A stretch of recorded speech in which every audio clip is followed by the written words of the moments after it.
to Shawn Marcus, landlord of her knitting shop and son to Lady Leery. He'd rescinded the leases on hers and 5 other businesses a month prior, giving them 30 days' notice of eviction, and then had the gall to disappear, ignoring all phone calls, emails, and attempts to find him. What better way to track Mr. Marcus down than through his own mum? Her shop, Cashmere Crush, was Paislee's sole source of income to keep food in the Shaw family's mouths. She had 5 days to appeal to his compassion and stop him from going through with the sale. Paislee was tempted to petition Lady Shannon Leery herself if Shawn kept playing games. "Here we are," Mrs. Martin said. They turned off the main street at a wooden sign that read Leery Estate, rumbling down a narrower road barely wide enough for the bus.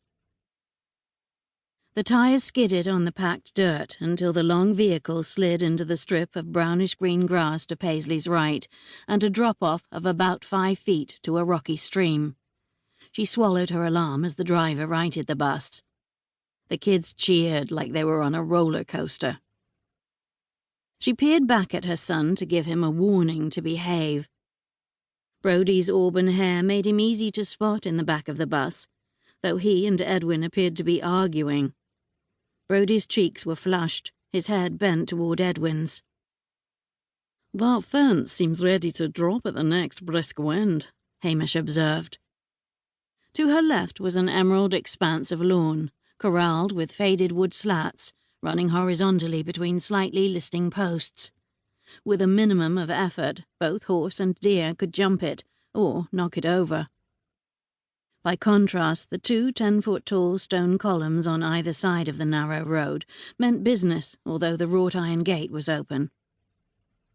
"Was the property surrounded once with stone walls?" "Good question," Mrs. Martin said. "We'll ask the guide." They drove slowly down the dirt road, the stream to the right now blocked by a thick hedge of dark green yew bushes that separated the land from the water, all around to the back before trailing out of sight. The car park was empty, but it was early still, not even 9, and the estate had just opened today for seasonal tours of the gardens. Paislee pressed her forehead to the glass. The slate roof matched the charcoal skies, the solid home a tribute to Scott's durability. A wide stone porch with a 4-foot railing was central to the 3-story mansion and had a staircase on either side. The old beige sandstone held a greenish tint from moss grouted between the rocks. A nymph statue spewed water into a pond centered directly below the porch.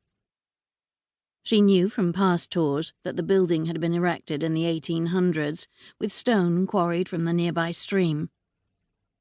The rock had turned light grey with age. They hadn't needed a garage in the old days, but a covered carport to the right protected 4 fancy cars. 2 Mercedes, an Audi, and a Ferrari. Paislee searched for signs of activity in the manor, but the lace curtains on the 2nd floor didn't even twitch. The driver reversed into a parking spot, so they faced the sculpted green bushes and the horse stable. An arch of lavender bougainvillea marked the tour's entrance.